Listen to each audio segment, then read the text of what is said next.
horror movies. Mutilation, decapitation, torture. Does that sound entertaining? More blood than a blood bank. Have we got your attention?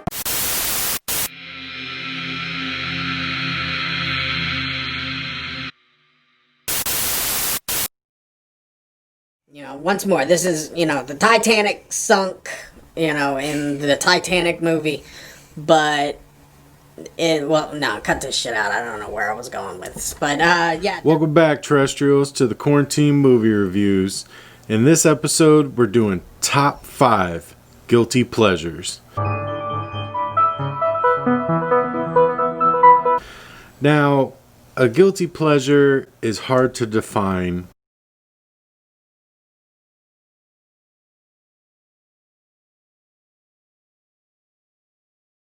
So let's get it going, I guess. You want to go first? Yeah, I'll go first. My number 5 is Street Fighter the movie.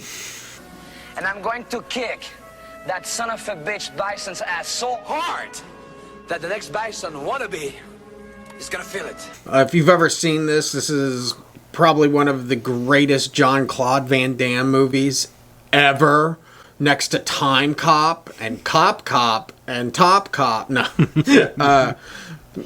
Yeah, it's hilarious how they take a video game and then they're like, we're going to make a movie out of it. And everybody gets real excited and everybody goes to the movie and they're like, this sucks. But I can find those little passionate moments in the movie where I'm like, holy shit, this is awesome. Like, oh, I really like playing as Blanca. And then, like, he's in the movie for, 4 seconds and stuff. It's just like, you made me wait through this whole movie for that. So my number 5 will always be on my guilty pleasure, Street Fighter the movie. All right. Now, my top 5 is more of an actor than a movie itself, but I put as my number 5 Click or 50 First Dates or Little Nicky. You see the theme here? It's Adam Sandler movies. I fucking love them, and I don't know why. All right, America, have your laugh. I'm an idiot. Yes, he has great movies, but these shittier movies are the ones that I love the most. They're just cute comedies, not to be taken seriously. They don't try too hard at all. And I love them. So, yeah. Yeah. Adam Sandler is my number 5. Fuck Adam Sandler. Oh, I feel like you'll be saying that quite a bit throughout this. There's some more coming. All right, my number 4. Yes. My number 4 is a guilty pleasure. It bombed in the box office. No one saw this. It was it didn't do anything, but I saw it in the theater and I really liked it. It was The Lone Ranger. I don't know, just something about The Johnny Depp one?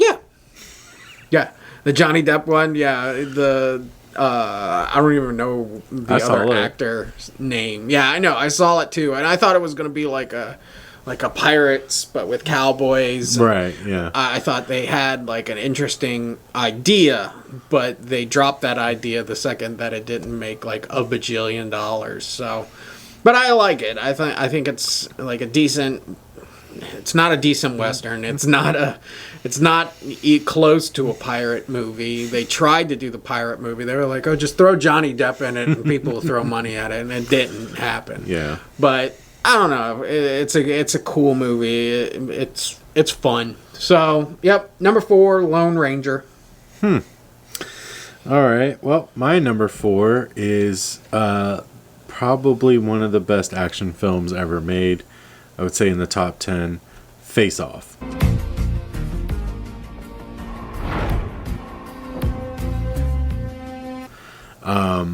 I fucking love this movie, and everybody that I talk to is like, why? And I can't tell you. I mean, at the time, Nicolas Cage and John Travolta were on the top of the world as far as movies go. They both fell off really, really hard. But I don't know. Something about this movie, it's a very original plot line. to steal somebody's whole fucking face. But I don't know. I loved it. It was a good cop movie. Cops, drug dealers, whatever.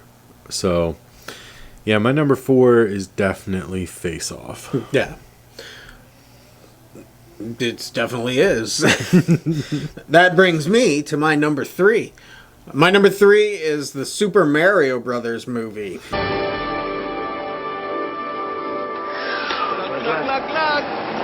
So the Super Mario Brothers movie. The Super Mario Brothers movie is the same thing. You put a title on it. People go to these movies. They throw a bunch of money at it, and it should be a box office hit. It wasn't. It was shit. And it was awesome shit. Because I love just the craziness of it, where someone had to sit there and write a script. And a producer or an executive producer had to say, oh yeah, I'm going to give you like $35 million to make that, where it doesn't feel like a Mario Brothers movie. It doesn't have anything to do with it other than names. Yeah. John Leguizamo, John Leguizamo and guy from Roger Rabbit, they play the Luigi and Mario. They, other than mustaches, which one of them doesn't even have a mustache, don't resemble that idea, and they just threw money at something, but I love it. I don't know what it is. It's just so fun. So this is what happens when somebody other than Hunter Thompson does a bunch of drugs and writes a screenplay. Dang. So, all right, number 3. Super Mario Brothers. I mean, I saw it. Yeah. Who didn't? Probably a lot of people. Yeah. My number 3 is Airheads.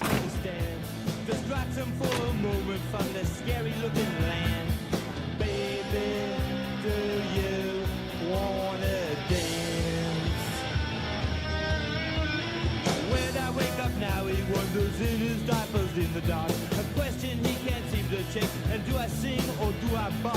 2 dimensions gain a third, they're dancing in the street. But baby, Huey starts to cry alone beneath the sheet.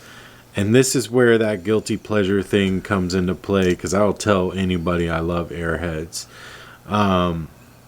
It's a good fucking movie. Again, Adam Sandler makes an appearance on my list, but this one is completely different than the rest because he's just a supporting character. He's not, Bobby Boucher or some other idiot character that he's written. I love this movie. I love Brendan Fraser. I love Adam Sandler. I love Steve Buscemi. Yes, Steve Buscemi.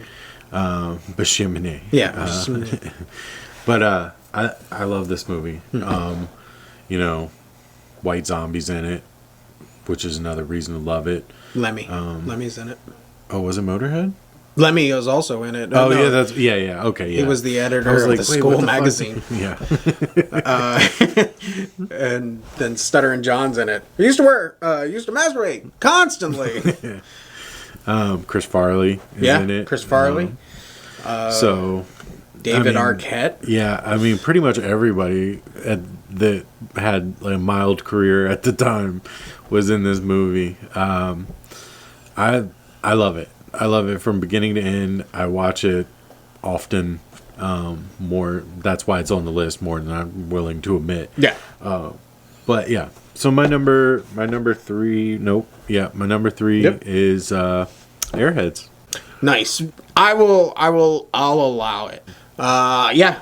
Monkey Bone was amazing. Monkey Bone was fucking amazing. I think that should get an honorable mention, though. Yeah, that's true. That's very true. Both of our honorable mentions right now are Monkey Bone. Fucking Monkey Bone and / anything Brendan Fraser did past 2002. Yeah, but okay, so that's my top. That's my 3. Yeah. All right, I'll go to number 2. Number 2 is going to be a little different. I chose Dirty Dancing for a nostalgic reason. Okay?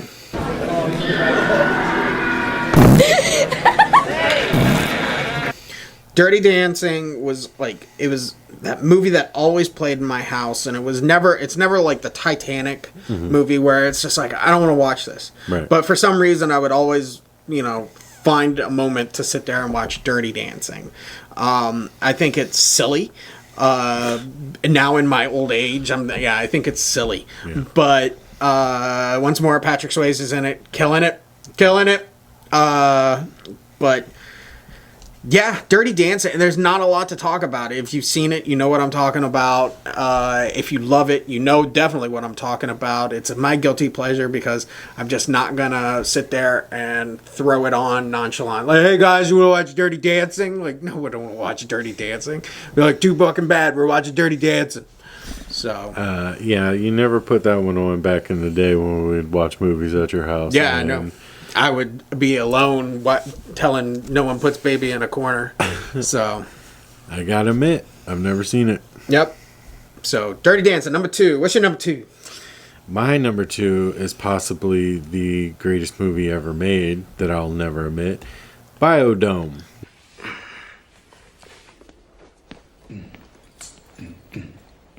Excuse me, miss, are you tired?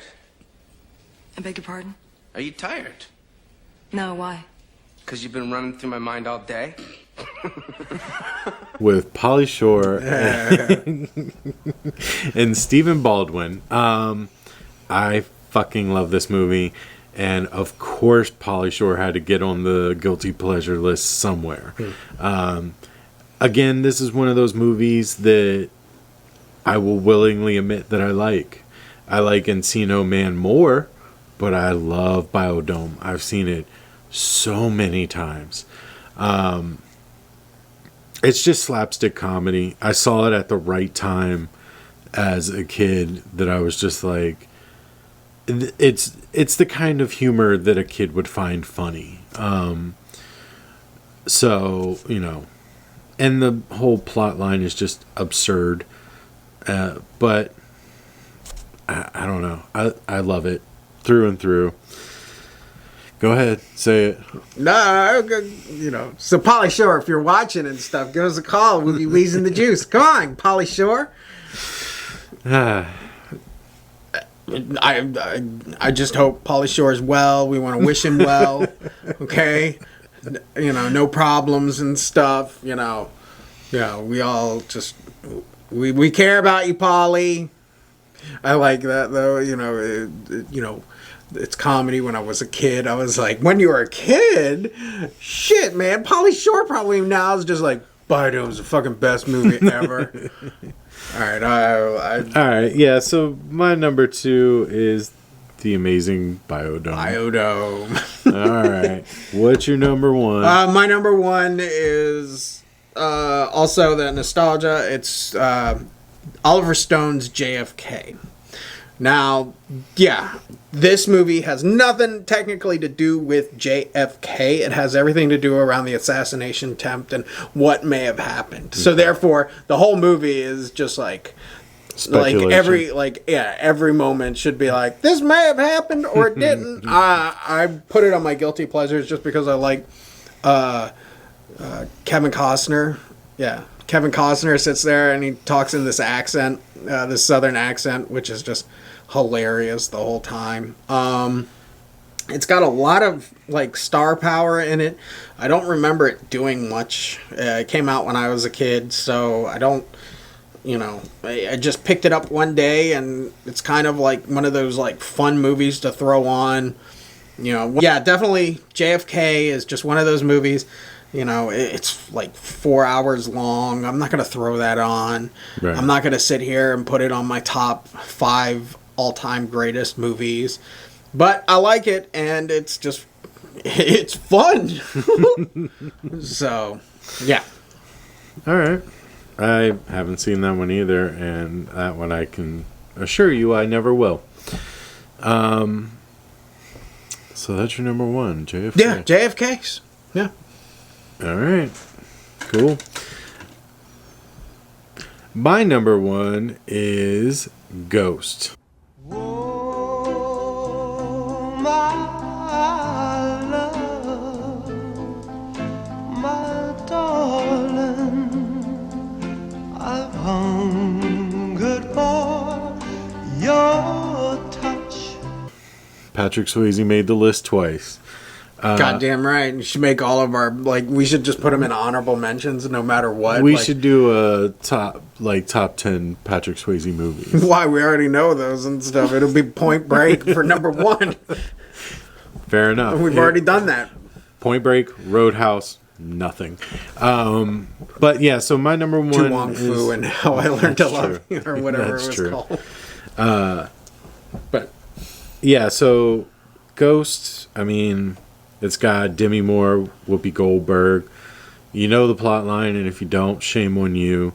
I saw it when I was a kid, and for some reason, it just, I don't know, it hit a chord with me. It had a little bit of supernatural, you know, the ghost, gremlin, shadow people, or whatever. So it's a great love story.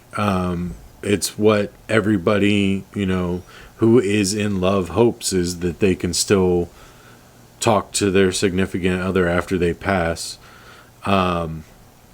So yeah, I mean, number 1, Ghost. Yeah.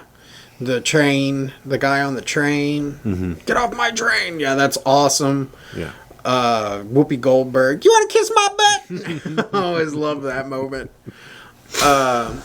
But yeah, and, you know, Whoopi won an Oscar for it. So Yeah.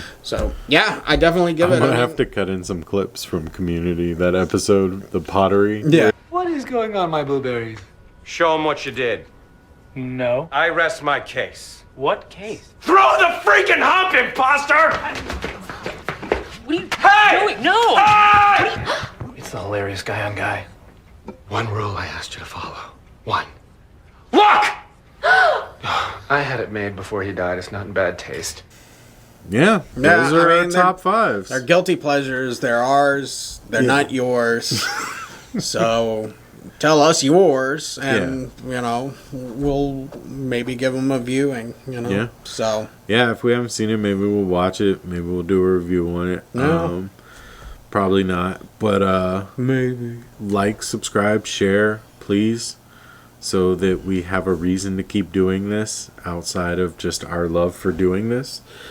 we'll still be doing this. We'll still be doing Yeah. this. We would like it if you watched us do this. Yeah, you're making us sound like this is the last episode, Yeah. people. If y'all don't start fucking caring. That's what Arrested Development did. Yeah. You remember that? Yeah. They just kept going, tell your friends. Like, please tell somebody about our show.